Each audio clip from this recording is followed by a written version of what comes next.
আসসালামু আলাইকুম। বাংলা সংবাদে সবাইকে স্বাগত জানাচ্ছি। আমি চিন্তিয়া হক। শুরুতেই সংবাদ শিরোনাম। আওয়ামী লীগ বা ভারতের জন্য বাংলাদেশে দাঙ্গা হতে পারে, বলছেন গয়েশ্বর। বাংলাদেশকে কল্যাণ রাষ্ট্র হিসেবে গড়ে তোলার প্রত্যয় তারেক রহমানের। জানাবো বিবিসির প্রতিবেদন। ওবায়দুল কাদের জানালেন, আওয়ামী লীগকে অর্থ দিচ্ছে কারা। এবং সর্বশেষ জানাবো গরম নিয়ে দুঃসংবাদ আবহাওয়া অফিসের। শুনছিলেন সংবাদ শিরোনাম, এবারে বিস্তারিত। আওয়ামী লীগ বা ভারতের জন্য বাংলাদেশের দাঙ্গা হতে পারে, বললেন গয়েশ্বর। বিএনপির স্থায়ী কমিটির সদস্য গয়েশ্বরচন্দ্র রায় বলেছেন, এখনও আওয়ামী লীগ বা ভারতের জন্য বাংলাদেশে দাঙ্গা হতে পারে। এর মাধ্যমে রাজনৈতিক মোড়টা ঘুরিয়ে নিয়ে নির্বাচনটা বানচাল হতে পারে। সেজন্য জাতীয় স্বার্থে আমাদের সকলকে সজাগ থাকতে হবে।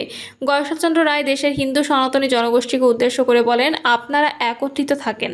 ষড়যন্ত্র দেশে আছে, রাষ্ট্রীয় আছে, গণতন্ত্র নিয়েও আছে। আপনারা যারা সামনে আছেন অনেক সময় ক্লান্ত হয়ে ফেরত যেতে পারেন, কিন্তু ফেরত যাবেন না, মাথা সোজা করে দাঁড়াবেন। আমি যত দূরেই থাকি মাঠে আছি, আমি আপনাদের দেখব। জাতীয়তাবাদী শক্তি কখনো মাথা নোয়ান না।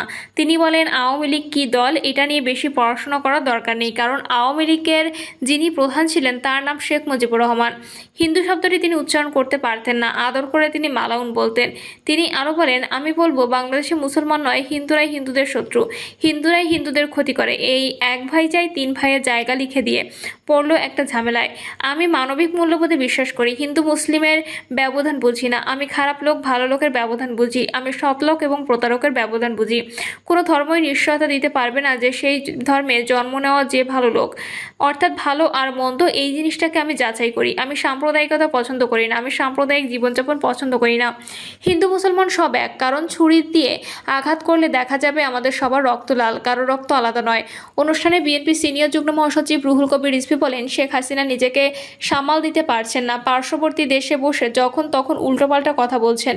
এদিকে বিবিসির প্রতিবেদনে দেখলাম, কলকাতায় অফিস খুলে বাংলাদেশ বিরোধী কর্মকাণ্ড পরিচালনা করছেন শেখ হাসিনা। মাস্টারমাইন্ড হয়ে শেখ হাসিনা দেশকে অস্থির করতে চান। ভারত শেখ হাসিনাকে জায়গা দিয়েছে, ওখানে বাংলা ভাষাভাষী মুসলিমরা টিকতে পারছেন না, তাদের বাংলাদেশে পুশ ইন করছে।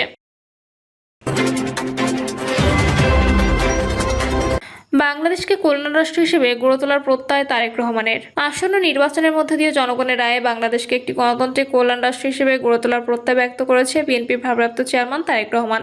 তারেক রহমান বলেন, দীর্ঘ আন্দোলন সংগ্রামের ধারাবাহিকতায় জুলাইয়ের ছাত্র জনতার অভ্যুত্থানে ফ্যাসিবাদের পতন হয়েছে। আসছে নির্বাচনের মধ্য দিয়ে জনগণের রায়ে বাংলাদেশের গণতান্ত্রিক একটি কল্যাণ রাষ্ট্র হিসেবে গড়ে তুলতে হবে। মত বিনিময়ে উপস্থিত ছিলেন বিএনপির মহাসচিব মির্জা ফখরুল ইসলাম আলমগীর, স্থায়ী কমিটির সদস্য ইসলাম খান সহ আর অনেকে। বিবিসির প্রতিবেদন। ওবায়দুল কাদের জানালেন, আওয়ামী লীগকে অর্থ দিচ্ছে কারা। ভারতের কলকাতায় লাগোয়া এক ব্যস্ত উপনগরীতে একটি বাণিজ্যিক ভবনের অষ্টম তলায় এখন নিয়মিত যাতায়াত করছেন বাংলাদেশের ক্ষমতাচ্যুত আওয়ামী লীগের শীর্ষ ও মধ্যম পর্যায়ের নেতা। এই ভবনের একটি ছোট অফিস ঘরকে ঘিরে এখন চালানো হচ্ছে দলের অঘোষিত পার্টি অফিস। বিবিসির অনুসন্ধানে প্রতিবেদন উঠে এসেছে এই পার্টি অফিসের চেহারা, যেখানে চলমান রাজনৈতিক তৎপরতা এবং ভারতে অবস্থানরত নেতাদের অর্থায়নের উৎস। 2024 সালে 5ই আগস্ট শেখ হাসিনা দেশত্যাগের পর থেকে আওয়ামী লীগের একটি বড় অংশ ভারত অবস্থান করেছে। প্রথম দিকে তারা বিভিন্ন নেতার বাসায় ছোট পরিসরে বৈঠক করতেন, পরে প্রয়োজন দেখা দেয় একটি নির্দিষ্ট স্থানের। সেই সূত্রেই তৈরি হয় এই বাণিজ্যিক অফিস ঘরটি, যেখানে এখন 30 থেকে 35 জন নেতা গাদাগাদি করে বৈঠক করেন। বড় পরিসরে সভা হয় ভাড়া করা রেস্তোরাঁ বা ব্যাংকোয়েটের ফলে।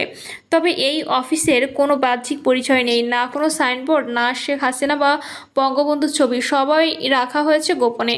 এক নেতা জানান, আমরা চাইনি ঘরটি পরিচিত বাইরে প্রকাশ পাক, এটি কেবল আমাদের নিজেদের মধ্যে সীমাবদ্ধ রাখতে চেয়েছি। এই অফিসে নিয়মিত যাতায়াত করেন ভারতে অবস্থানরত আওয়ামী লীগ, যুবলীগ, ছাত্রলীগ ও অন্যান্য সহযোগী সংগঠনের নেতারা। কেউ বাসা ভাড়া নিয়ে পরিবার সহ থাকছেন, কেউ বা কয়েকজন মিলে একটি ফ্ল্যাটে থাকছেন। বিবিসি তথ্যমতে অন্তত 80 জন সাবেক ও বর্তমান সংসদ সদস্য এবং প্রায় 200 জন নেতা এখন কলকাতা ও তার আশপাশে বসবাস করছেন। এই দীর্ঘমেয়াদী প্রবাস জীবনে রাজনৈতিক তৎপরতা অব্যাহত রাখার জন্য অর্থের প্রয়োজনীয়তা অনিবার্য। এই অর্থ আসে কোথা থেকে, সেই প্রশ্নের জবাব দিয়েছেন আওয়ামী লীগের সাধারণ সম্পাদক ওবায়দুল কাদের। বিবিসিকে দেওয়া সাক্ষাৎকারে তিনি বলেন, আগস্টের পর যে অন্ধকার নেমেছে তা অতিক্রম করা হয়নি। এই সময় দেশ বিদেশে থাকা নেতাকর্মীরা সাহায্য করছেন, কর্মীরা কষ্ট করছেন, তবে মনোবলই মূল শক্তি। দলের অন্যান্য নেতারাও জানান, অনেক ক্ষেত্রে পরিবারের সদস্যরা ব্যক্তিগত খরচের টাকা পাঠাচ্ছেন, কেউ কেউ নিজেদের সঞ্চয়ের উপর নির্ভর করছেন। সাবেক এমপি পঙ্কজ দেবনাথ বলেন, আমাদের জীবনযাত্রায় পরিবর্তন আনতে হয়েছে। ঢাকায় গাড়ি ছাড়া চলা যেত না, এখন গণপরিবহনে চলি। আমি একটি ফ্ল্যাটে 3 জনের সঙ্গে থাকি, বাস, ট্রেন, মেট্রো, এমনকি সহকর্মীর বাইকেও চড়ি। কখনো কয়েকজন মিলে ট্যাক্সি নিয়ে ভাগাভাগি করে ভাড়া দিই। ভার্চুয়াল মাধ্যমে চালানো দলীয় কার্যক্রমের জন্য খরচ তুলনামূলক কম হলেও নেতাকর্মীদের জীবনযাপন নির্বাহ করতে চেয়ে অনেকে আর্থিক চাপে আছে। তবু রাজনৈতিক সংগ্রাম চালিয়ে যাওয়ার বিষয়ে তারা সংকল্পবদ্ধ বলেই জানান। এদিকে এই দলীয় কার্যক্রম কতদিন চলবে এবং কবে তারা দেশে ফিরবেন সে বিষয়ে কেউ নিশ্চিত করে কিছু বলেননি। ওবায়দুল কাদের বলেন, দিনক্ষণ ঠিক করে রাজনৈতিক লড়াই হয় না, আবার লড়াই ছাড়া উপায়ও নেই। এই দীর্ঘমেয়াদী প্রবাস জীবনে রাজনৈতিক তৎপরতা অব্যাহত রাখার জন্য অর্থের প্রয়োজনীয়তা অনিবার্য। এই অর্থ আসে কোথা থেকে, সেই প্রশ্নের জবাব দিয়েছেন আওয়ামী লীগের সাধারণ সম্পাদক ওবায়দুল কাদের। বিবিসিকে দেওয়া সাক্ষাৎকারে তিনি বলেন, আগস্টের পর যে অন্ধকার নেমেছে তা অতিক্রম করা হয়নি। এই সময় দেশ বিদেশে থাকা নেতাকর্মীরা সাহায্য করছেন, কর্মীরা কষ্ট করছেন, তবে মনোবলই মূল শক্তি।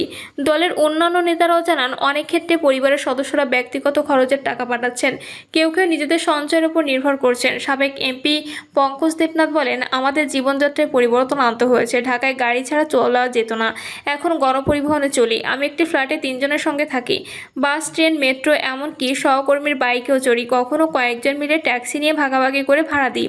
ভার্চুয়াল মাধ্যমে চালানো দলীয় কার্যক্রমের জন্য খরচ তুলনামূলক কম হলেও নেতাকর্মীদের জীবনযাপন নির্বাহ করতে চেয়ে অনেকে আর্থিক চাপে আছে।